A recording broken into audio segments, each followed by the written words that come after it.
はい、それでは今日も農園通信始めていきたいと思います。今日は8月8日、88の日ですね。言ってる意味がわからない。ヤギはお家の中で日陰で休んでおりますね。ヤギ暑いの苦手だからね、寒いの得意。で、先週言ってたゴーヤがもうこんなにでかくなった。すごいです。はい。サクサクいきます。で、ブドウもだいぶ長野パープルも伸びてきたけど、また先っぽをやられた。ヤギ。ちょっと防御しないといけない。なかなか伸びない。はい、これも何かわからないブドウです。まあ、いつもの通りですね。こっちは無事です。網で防御しているので、BK シードレス。だいぶ伸びてきました。いい感じ。今回は水をちゃんとにあげてます。3日に1回ぐらいずつ。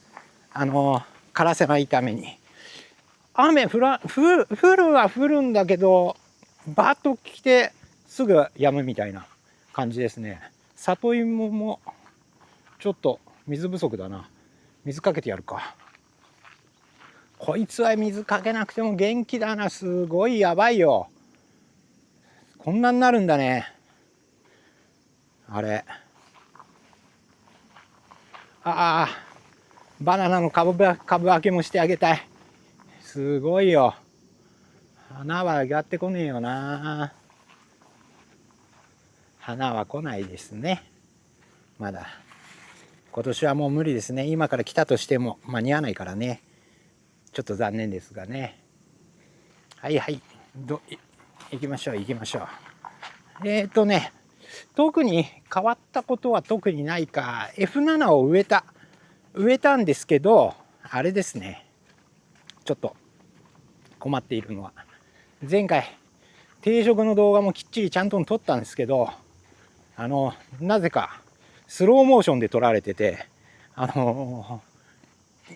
普通に動画にならなくなっちゃって、編集ができなくなっちゃってたんで、定食の動画を、活着の時に定食のことも説明しながら撮っていこうと思います。はい。で、抑制スイカもちょっと発芽にムラがありますが、こんな大きくなってきました。もうちょっとで植えられるな、下手したら。あと1週間ぐらいか。支度するか。盆明けには植えるか。そうすると、10月の半ば過ぎ、20日過ぎぐらいに、そうだ。これが、今順調にいってるんですけど、岡山から来た原種。こんな感じです。やっぱり、夏菜っつって一番木ができやすい品種なんで、これが大中小、夏菜の大中小なんですけど、でこれがうちの七王ってやつ。うちの七王の方がちょっと素直に伸びているのかな。でこれが春5ですね、確か。春5。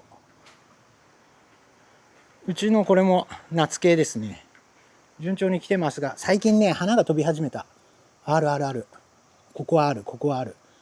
この前の部屋が花が飛ばれた。花が飛ばれると、もうちょっと、なかなかその後が大変。後輩が揃ってないんで、管理が。いずれにせよ、もう今の時期は管理といっても窓は全開だし、涼しくさせるっていう方向しか管理はないから、そこはいいんですけど、あとはだから水の加減とかの時期が狂ってくるから、それが多いないですね。はい、これです。F7 植えていきました。ちっちゃい苗で植えました。2枚半で植えて今日で2日、植えてから2日経ってるんで、もうだいぶちょっと葉は広がってきたんですけど、大とこっから小の ABC ですね。でやってきました。まあ今のところ順調にはいってるんだけど、この暑さでどうなるか。春系に近いんで、この時期はまだ最後夏系で行くかどうかってとこだったんだけど、ちょっとね迷ったんだけど、夏系で行けばよかったなっては今になって思ってるけど、春系です。あそこは自分家のやつも。そしてぶどう、はいはい、こっちちょっと小さいな。水をあげてきて今枝管理してます。ここいらはもうほら明るくてだいぶスカスカになって、あとここいらですね、ここいらの副梢って言われるこういう枝を整理して、こっちはもう整理してあるんで、やべえすげえぞ、このでけえの1個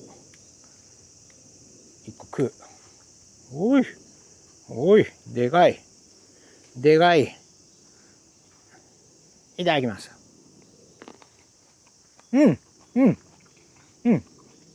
食えるようになってきた。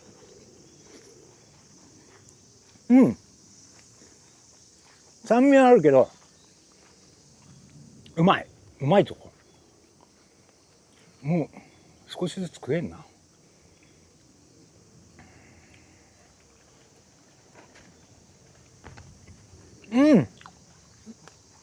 おいしい。苦味もなく、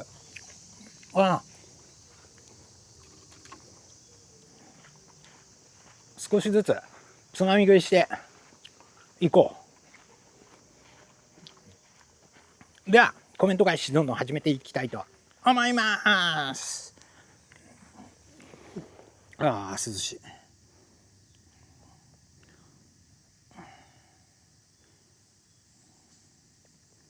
今日も暑い。30何度だね。ただ夜が最近涼しいですね。少しいい感じに。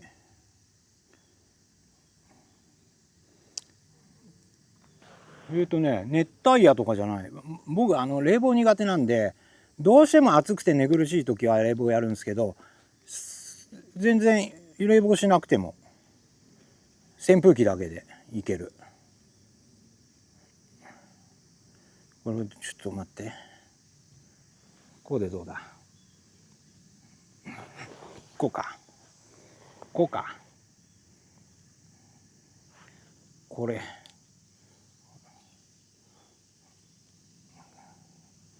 よし行きましょう。コミュニティ、今週もたくさんのコメントありがとうございます。いきます。6日前から。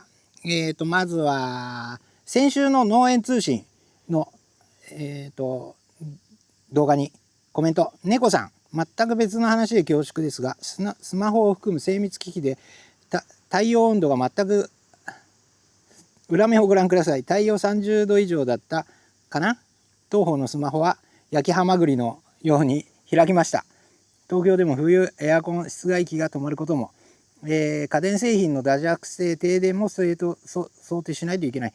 メロン、スイカ、ブドウはもちろん、サトウキビ、井戸、素敵すぎます。ありがとうございます。まあ楽しくやってますよ、農業は。ただね、ここのとこちょっと大変なんで、ちょっと予期せぬ出来事があって、なかなか言いづらいことなんですけど、すいません。コメントありがとうございます。気をつけますけど、もう何年もポッケの中にこれ携帯入れてずっといろんなところっていうかメロンの管理とかずっと一緒にやってるんですけど、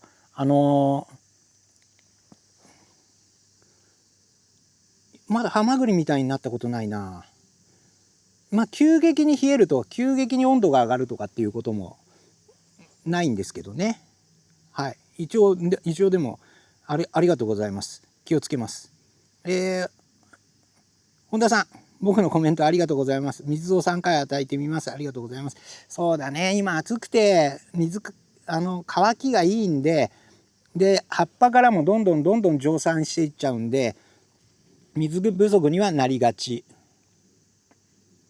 で、簡単にしおれないような、葉っぱにしていく。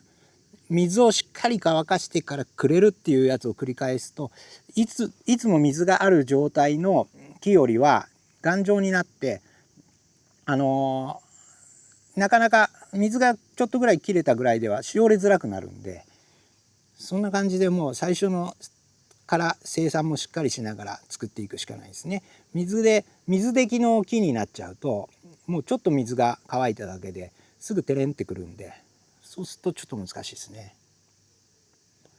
はい、次、名古屋みちんさん。森田さんこんばんは。ディーバーはまだ持ってます。しかし吊り下げてる分葉っぱがヨレヨレです。トンネルの中で育ってる分は葉っぱも元気です。そうか。もうこれ6日前だからまた日が進んできたな。40日後半でしょ、みーちんさん。もう1週間頑張ってみてください。ちーくん、お疲れ様です。スイナップルですが、まだ木も元気なので、8月8日の土曜日まで引っ張ってみようかと思います。金色ラオは8月の11日の妻の誕生日に収穫しようと考えています。さっちゃんはメロンよりスイカが好きなんで。そうか。メロンよりスイカが好きな人結構いる。うちの客にもいる。そういう人はうちのスイカをよく買ってくれる。ちょっとぐらい高くても。でも、いいでしょう。両方ともスイナップルも金色ラオウも、なんつうのかな。長い方だ。晩成の品種だっていうんで、ちょっとぐらい、やっぱりしっかり置いといて、音とか聞いてみたら、ちょっとずつ変わってくるかもしれないですね。はい。食レポの動画に、ちーくん。こんばんは。LINE でお知らせが来たので、家のテレビで、そっか。食レポありがとうございました。動画版で。テレビで拝聴しました。子供たちが YouTube デビューして笑ってました。うちの子供たちはシャインマスカットより巨峰を好むのと同じように甘すぎると敬遠する傾向があります。なので、ディーバがとんでもなく甘かったので、食捨てがベロッサに集中しました。そうだね。甘さも行き過ぎると悪毒になったりするからね。会期祝いにいただいたディーバを今、今期の栽培目標に頑張ります。また、素人の食レポなのに、そこから食味の違いやメロンの品種の差を考慮して説明を丁寧にしていただき、本当にためになります。本当にありがとうございました。いやー、こちらこそありがとうございました。それこそちーくん、まだ連絡はしてないんですけど、山梨のぶどうが届きました。お供えありがとうございます。大切に食べます。後で写真を送ります。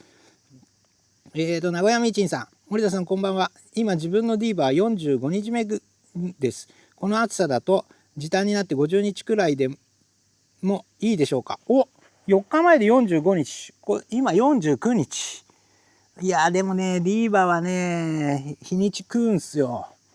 まずくはないと思うけど、もしあれであれば、余裕があれば50日で試しもぎして食べてみてってことになるでしょうね。なければ52、3、できれば55目指してもらいたいですね。木が持てば。はい。ちーくんはたくさんくれます。F6 お疲れ様です。段落ごとの動画がいいです。最近 F5 だったかな。定食静止、後輩、敵化、玉釣り、玉吹きみたいな感じの動画をよく見て、おさらい、勉強に役立ててます。また、成長過程における農薬散布タイミングも一緒にお話しいただきたい。もうある意味、森田農園信者になってしまっているので、森田競争軸にメロン栽培を楽しみつつ試行錯誤したいです。そうだ、まだ抑制の時期だからね。じゃあ、あれだね。ちょっと農薬の話も含めながらの F7 の、やり方でいきましょう。釣り吉やっくん。先週の農園通信。やっくん。お疲れ様です。バイラスについてです。我が国の農業に関する巨大組織である農研機構。によると、トマトの根っこにアミノ酸の一種 L 脂質人を与えると植物の病害抵抗性を利用して発病を抑える効果があるという研究報告があります。メロンではどうか昨年と病気になったのでやってみて、収穫時にはモザイクは全くなくなり、自分の場合は効果がありました。手間がかかるしおすすめするかどうかは別として、これも家庭菜園の趣味の一部です。まあ L シスチジンってアミノ酸の一種だったよね、確かそうだった気がする。L 必須人 L 必須人って何？ちょっとジェミニに聞いてみます。L 必須人がうまく言えねえんだよ。ダメだ、発音がうまくいってない。L 必須人って何ですか？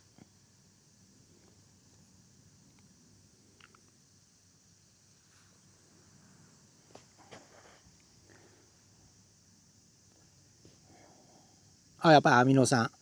人間の体内で合成されにくい必須アミノ酸であり、サプリメントや医薬品。だアミノ酸の一種なんだけど、他のアミノ酸とはちょっと違うんでしょうね。そういうあれはありますね。聞いたことがある。なんだバイオスティミュラント。いいかもしれないですね。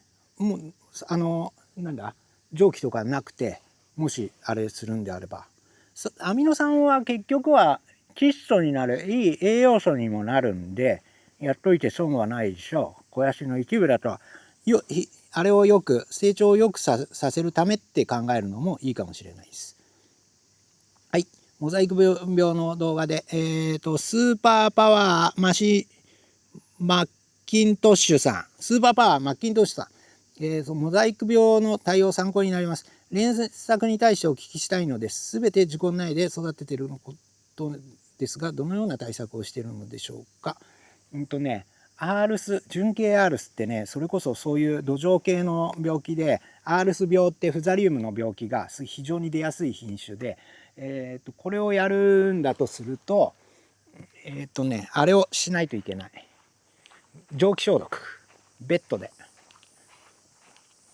うちはだからベッドで栽培してます。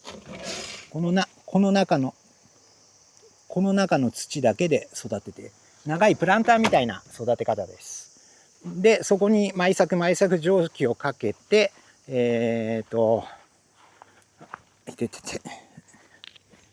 蒸気で殺菌してやってます。ただやっぱり設備投資とかがかかるからちょっと難しいのかな。ただやっぱり決まっただけの土の中で、例えばプランターとかでやれば、そこのプランターの中の土だけ健康に整えればいいんで、露地に植えるよりはどっちかっつったら病気の対策はしやすいじゃないかなって思います。はい、コメントありがとうございます。ミネコやんばるさん、先週の動画で千葉県と沖縄県の柑橘系ゴーヤなどのお野菜交流とてもいいと思います。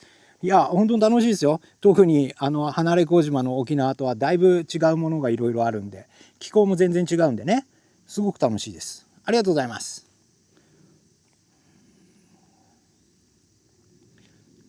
次、同時 RQM さん、同時さんは浅いメロンさんだ。で、ご紹介ありがとうございます。今後ともよろしくお願いします。太陽熱を利用し、一部屋直播し、玉ねぎ、機械化とブロッコリーをします。太陽熱を利用し。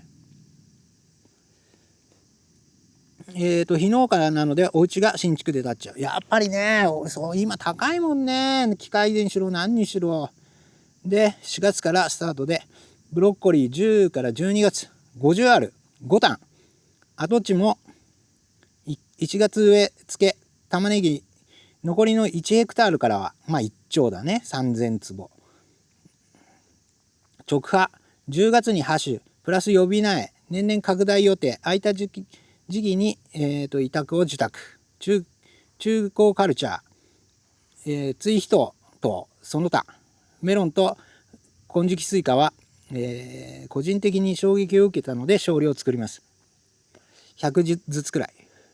金樹期も癖がありますね。年々気候や仕入れ単価が売り値に関しても、売り物が追いついてないようなイメージで厳しいですが、おっしゃる通り戦略的に動かないとダメですね。露地系だね。畑系5反とか1丁とかの話だからね。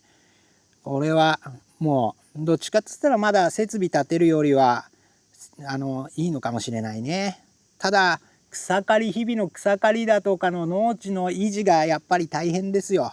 うちも今も田んぼの草刈り部隊が出てくれてるんで、田んぼがだいぶきれいになってきてますけど、もうそろそろね稲刈りが始まる。いつもよりはちょっと遅いが、多分25日ぐらいになるのかな。来週のこの農園通信はまだ普通にできそうです。はい、お互い頑張りましょう、農業仲間として。とちひろさん、どの動画だこれ。ついに完結、 F6 の完結動画お疲れ様です。 F7 美味しそうですね。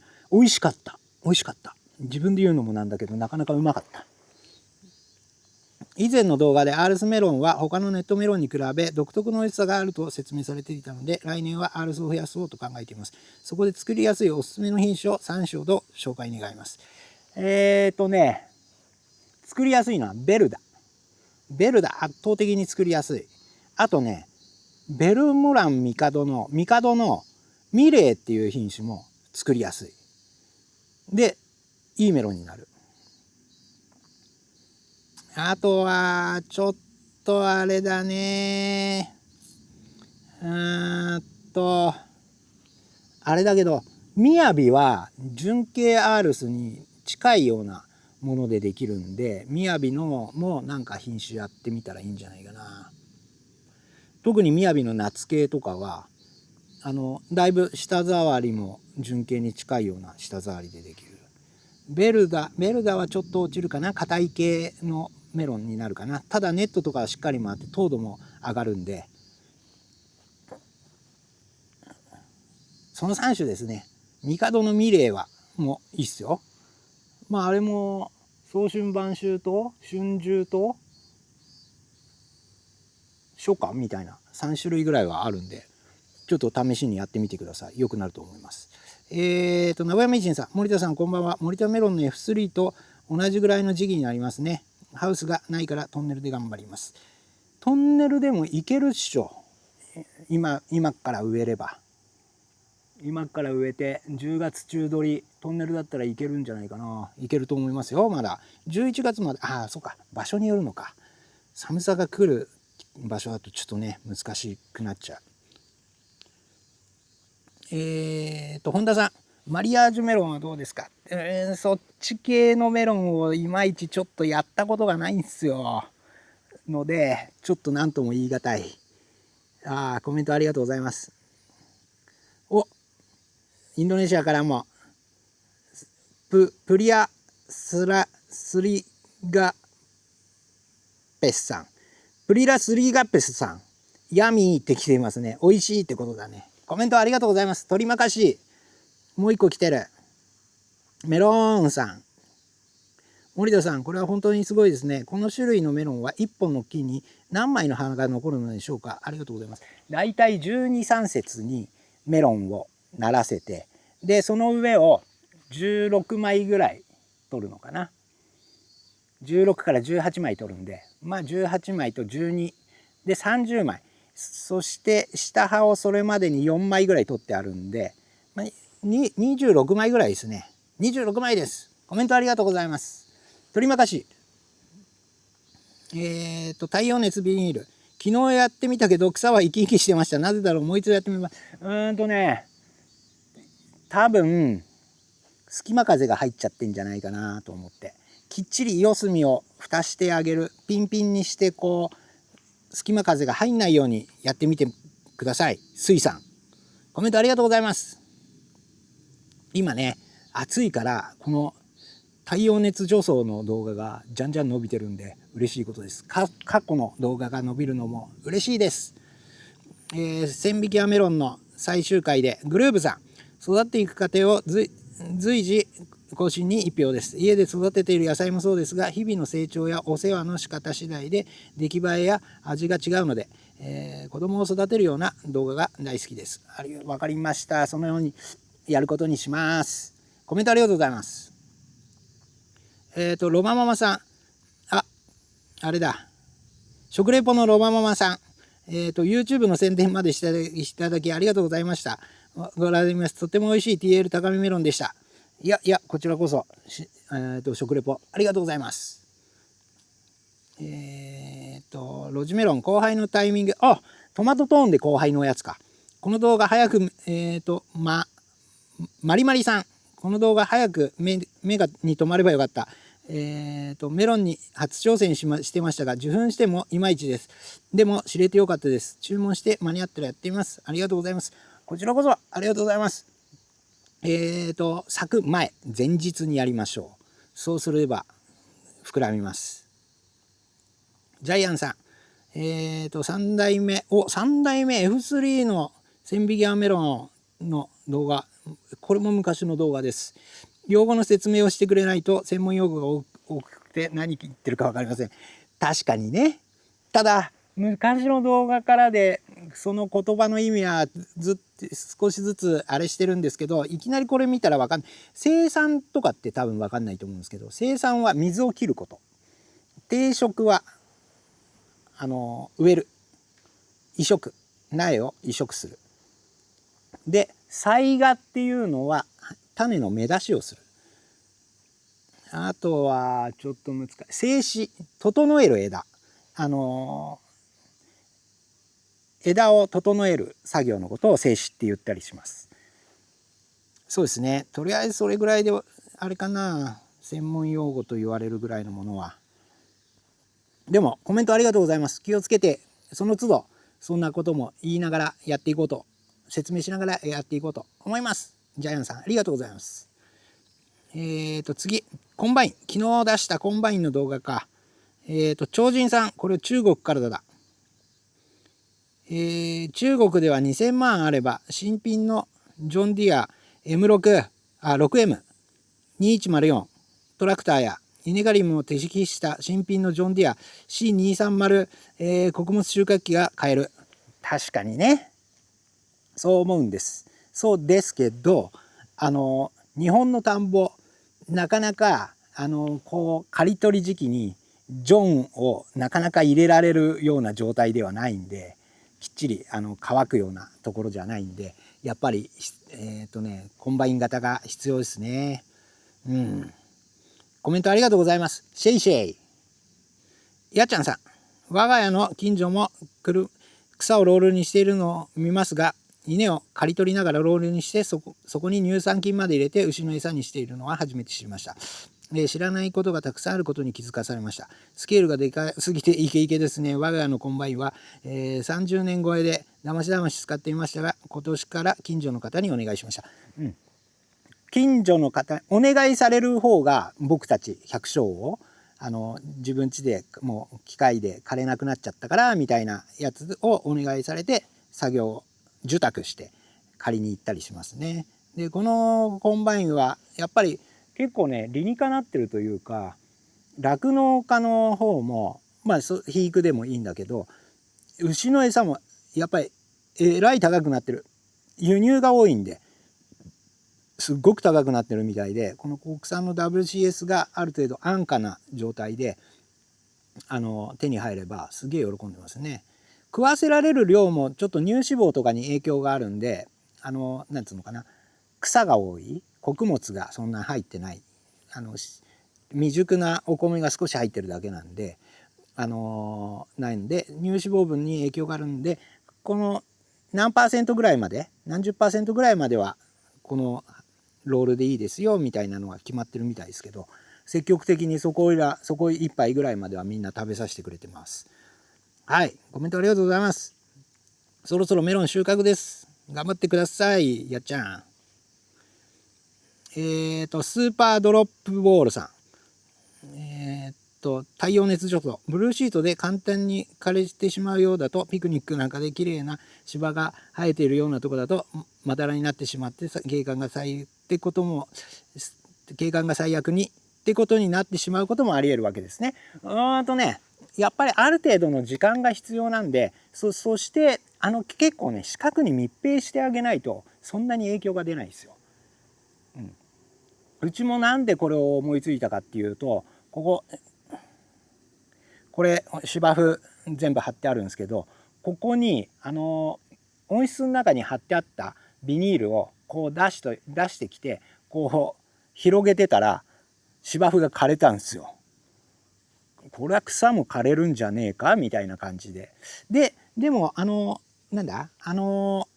草は枯れたんだけどあれ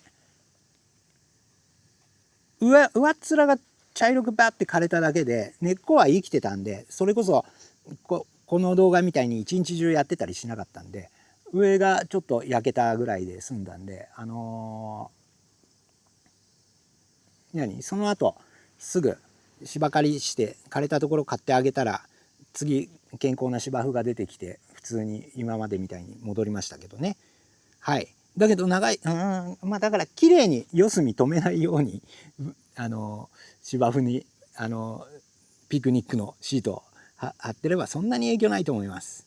はい。コメントありがとうございます。スーパードロップボールさん。この動画の新しいあれの動画、あと3つですね、コメント。我が社が買ったのはスターで汎用型で2000万だった気がする。この方でその値段ということはかなり値上がりしてますね。星さん。確かに。汎用機ね、コスモスのやつね。それも考えたんですけど、やっぱりこの機械の方が慣れてるし、その前の1030って方もあるんで、そうしました。っていうのと、確かに前回買った1030は1000万ちょいぐらいで買った気がする。1100までいかないぐらいかな。で今回は2000万、まあ1800万ですよ、実売価格。1860万1810万それぐらいなんですけど、1000万ちょいで買ったやつが1800万だからもう 1.8 倍になってますね。高くなってる、間違いなく。そんな感じです。でも星さんもスターの汎用型があるってことは結構いろいろやってる人だな。コメントありがとうございます。ネゴさん、牛の餌ロールは北海道で作っているのは見たことがある。あれですよね。すごいな。2回見ました。ありがとうございます、ネゴさん。やっぱり主食の生産調整というか、違うものを作るっていうのはやっぱり米を作ってやった方がやりやすいというか。でね、この時点でもう刈り終わりました。 WCS 今シーズンは。刈り終わったんですけど、もうここで刈り終わっちゃうんで、動画の中で言ったようにイノシシの緩衝地帯にもなるし、あとは何より水管理をしなくてもいい。もう水を引いてくる必要がないんで、結構ね米農家のこの仕事の分散には役に立つ。だからいいところもあるんですよ。だからやっぱり30兆近くの発注が作業受託があるんで。はい、2回も見ていただきありがとうございます。そうだね、北海道はねホールクロップは畑で作ったりするね。しかもコーンとかで作ったりする。そっちの方が乳脂肪にはあれしてトウモロコシも入ってるんでサイレージしたりしますね、北海道。そして今週ラスト、チーグン。うちの周りはコンバインで刈り取って粉砕して枯れた稲わらを集積しながらロールにするマシンが活躍してますね。確かにね、酪農家とかがやるのはやりますね。この専用機でやる人もいるけど、ただ今回のようなマシンは初めて見ました。設備投資は勇気と決断が必要ですよね。ロールにするためのお米はもともと飼料用の品種なのですか？飼料用の品種もあるんですけど、ほとんどがコシヒカリですね。コシヒカリだけどロングの肥料を使えない。実を育てることをしないんで木だけ育てればいい。だから30、窒素30の、ロングが入ってない一発肥料とかではない普通の肥料でみんなに作ってもらって、木だけをバーッと作って、その実がなってきたらその実を大きくする後の保護へ見越えがいらないんで、それだけの肥料で作るように作ってもらってます。だからその分肥料価格も安く抑えられる。草を作ればいいだけだから、草と稲の草の方をね、そんな感じでやってますね。はい、それでは今週もコメント返しここまで全て終わりました。ありがとうございました。今週はこれからですね、今から一生懸命編集してみますが、これからあれ、地元の富津のふるさと祭りがあるんで、農家仲間と踊りに出かけなきゃいけないんで、踊り富津音頭、新富津音頭を踊ってきます。それに間に合うように編集をしてみます。はい、今週もありがとうございました。来週もはお盆ですか。お盆明けか。来週はお盆明け16日、違う、今日8だから15はなんとかなるか。お盆送っていかなきゃいけないからね。送れないと、いいから15日は多分やれると思います。はい、今週も1週間、動画を見てくれてありがとうございました。来週も一生懸命農業やっていきますんで、また見てみてください。はい、以上です。もしよかったらグッドボタンをください。チャンネル登録がいただけるともっと嬉しいです。ありがとうございました。